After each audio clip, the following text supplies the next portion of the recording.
Now we are going to discuss characteristics of the computer. Okay तो जो सबसे पहले कैरेक्टरिस्टिक है कंप्यूटर की वो है speed. A computer works with much higher speed and accuracy compare to humans while performing mathematical calculation. हमें मालूम है कि जो कंप्यूटर की स्पीड होती है कैलकुलेशन परफॉर्म करने की बहुत ज़्यादा होती है. ठीक है, the time taken by computer for their operation is micro seconds and nano second. ठीक है, जो टाइम कंप्यूटर लेता है ऑपरेशन परफॉर्म करने के लिए वो माइक्रो सेकेंड्स और नैनो सेकेंड्स में होता है. ठीक है. सेकंड है एक्यूरेसी.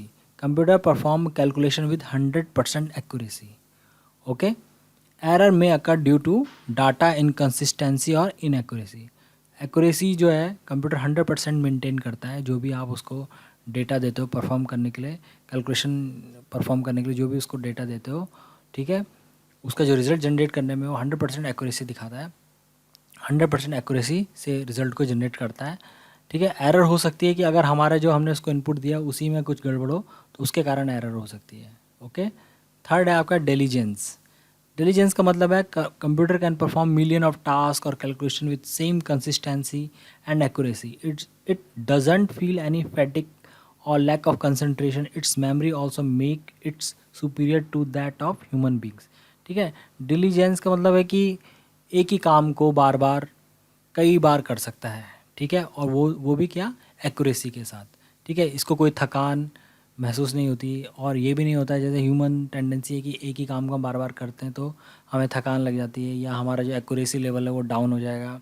ठीक है, कंसंट्रेशन जो लेवल है हमारा वो भी डाउन हो जाएगा. तो ऐसा कंप्यूटर के साथ कुछ नहीं है. आप इसको काम देते रहो, ये काम करता रहेगा, चाहे वो 1 टाइम हो चाहे वो 1000 टाइम हो. ओके. तो इंटेलिजेंस का मतलब ये होता है. Okay. Versatility. Versatility refers to the capability of a computer to perform different kinds of work with same accuracy and efficiency. Versatility का मतलब होता है कि बहुत सारे काम कंप्यूटर हमारे लिए कर सकता है. वर्सटैलिटी मतलब बहुमुखी. जैसे हम कहते हैं ना कि वर्सटाइल पर्सनैलिटी है भाई वो. तो वर्सटाइल पर्सनैलिटी मतलब है कि वो व्यक्ति जो है अच्छा गेम खेल सकता है, गेम, और अच्छा स्पीकर है. ठीक है, अच्छा पेंटर है, बहुत सारी उसके अंदर जो है बहुत सारे टैलेंट है.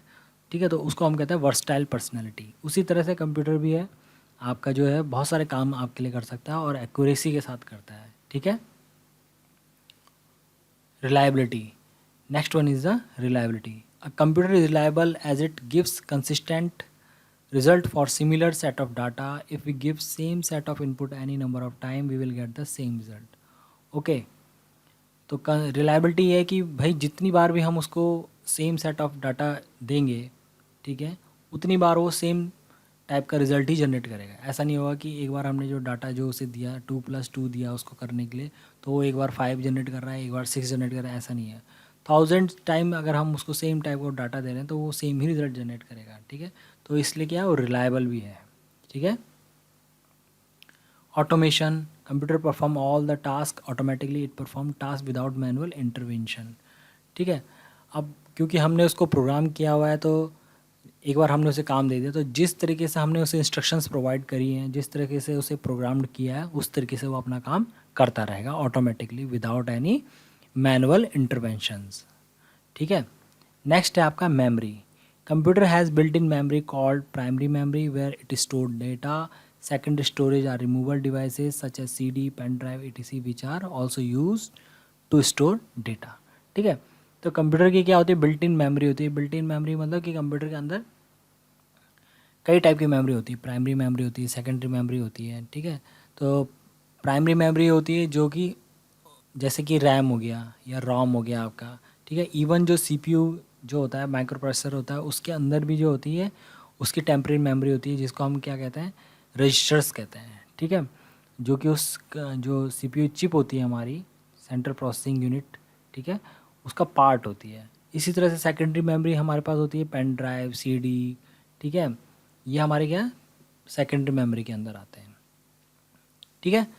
नेक्स्ट जो कैरेक्टरिस्टिक है उसकी है no IQ and no feeling. तो एक तरह से इसे कह सकते हैं कि ये इसका डिसएडवांटेज भी है. ठीक है. कोई IQ नहीं होता है अपना उसका और कोई फीलिंग भी नहीं होती है. ठीक है.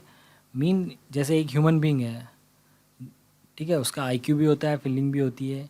तो उस तरीके से परफॉर्म नहीं करता है कंप्यूटर, क्योंकि वो मशीन है और ह्यूमन और मशीन में ये डिफरेंस है। लेकिन we are working on that, artificially we are trying to develop this IQ and feeling. Artificial intelligence एक ब्रांच है कंप्यूटर साइंस की, ठीक है, जिसमें ये डेवलप किया जा रहा है, आर्टिफिशियली जो है इंटेलिजेंस को डेवलप किया जा रहा है, ताकि कंप्यूटर जो है एक ह्यूमन बींग की तरह सोच सके और उसकी तरह कुछ फील कर सके। Okay, our next topic is evolution of computers. ठीक है, तो जैसे हम जानते हैं कि किसी भी चीज़ में जैसे हम रिसर्च एंड डेवलपमेंट करते हैं, तो धीरे धीरे क्या होता है, उसमें सुधार होना स्टार्ट होता है। पहले वो इनिशियल स्टेज में होती है, फिर धीरे धीरे रिसर्च के थ्रू जो है उसमें एडवांसमेंट होता रहता है। इसी तरह कंप्यूटर्स में भी हुआ, धीरे धीरे जो कंप्यूटर्स डेवलप होते चले गए। ठीक है, तो आज जो हम कंप्यूटर्स को देख रहे हैं, वो बहुत क्या है, रिफाइन फॉर्म है कंप्यूटर्स की, बहुत एडवांस फॉर्म है कंप्यूटर्स की। इनिशियली वो ऐसे नहीं थे। ठीक है, तो उनका जो डेवलपमेंट टाइम है, जो डेवलपमेंट फेस है, उसको हमने जनरेशन्स में डिवाइड कर दिया। ठीक है, तो 90, तो ऐसे ही हमने जब हमने जब बनने वो स्टार्ट हुए, ठीक है, कंप्यूटर्स जब बनने स्टार्ट हुए, तो हमने उनको कहा फर्स्ट जनरेशन कंप्यूटर। तो फर्स्ट जनरेशन कंप्यूटर्स 1940 से 1956 के बीच के जितने भी कंप्यूटर्स हमने बनाए, ठीक है, जो बने, उनको हमने फर्स्ट जनरेशन कंप्यूटर्स कहा। क्यों ऐसा क्यों कहा? क्योंकि उस समय जो टेक्नोलॉजी थी, वैक्यूम ट्यूब्स, ये कंप्यूटर्स जो थे बहुत बल्की होते थे, बहुत हैवी होते थे, बहुत इनका साइज़ जो होता था बहुत बड़ा होता था, और ये क्या यूज़ करते थे, वैक्यूम ट्यूब्स को यूज़ करते थे। ठीक है, तो ये बहुत एनॉर्मस अमाउंट ऑफ हीट को भी प्रोड्यूस करते थे। ठीक है, तो इसीलिए जो है इनको फर्स्ट जनरेशन कंप्यूटर कहा गया। ठीक है, तो रिसर्च जारी रही तो ये रिफ़ाइन हुए। ठीक है, तो रिफ़ाइन हुए तो जो टाइम हुआ 1956 से 1963, उस समय जो कंप्यूटर्स हैं उन्होंने ट्रांजिस्टर्स का इस्तेमाल, वैक्यूम ट्यूब को छोड़ के ट्रांजिस्टर का इस्तेमाल करना स्टार्ट कर दिया था।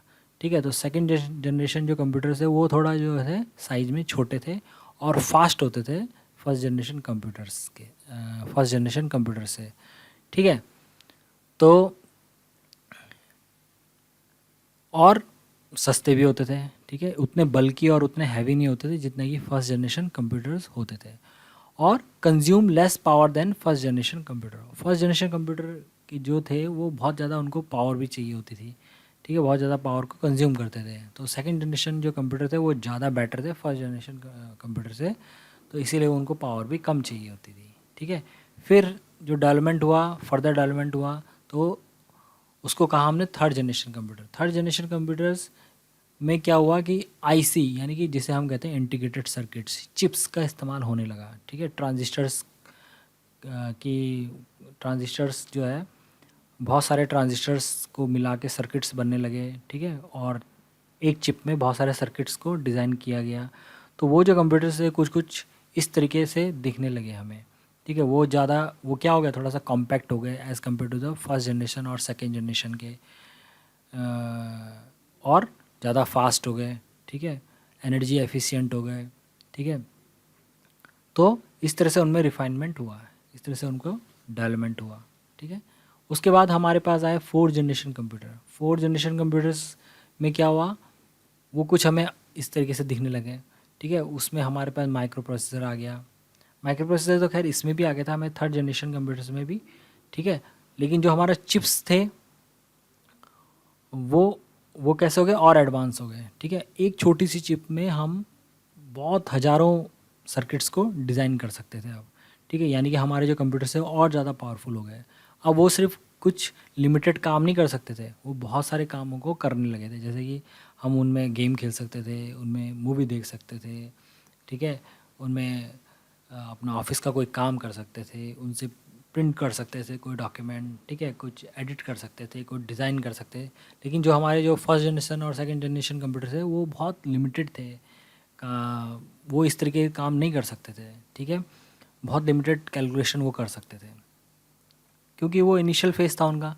ठीक है, लेकिन अब जो था, कंप्यूटर्स जो थे एडवांस हो गए थे। ठीक है, तो उसको हम कहते हैं VLSI मतलब वेरी लार्ज स्केल इंटीग्रेशन। इसका मतलब होता है कि एक छोटी सी चिप में आप बहुत सारे सर्किट्स को डिज़ाइन कर सकते हो। ठीक है ना, it was possible to integrate about 1 million electronic component on a single chip. तो इसके कारण क्या हुआ, हमारे जो कंप्यूटर है और एडवांस हो गए, ठीक है ना। उसके बाद आता है आपका फिफ्थ जनरेशन।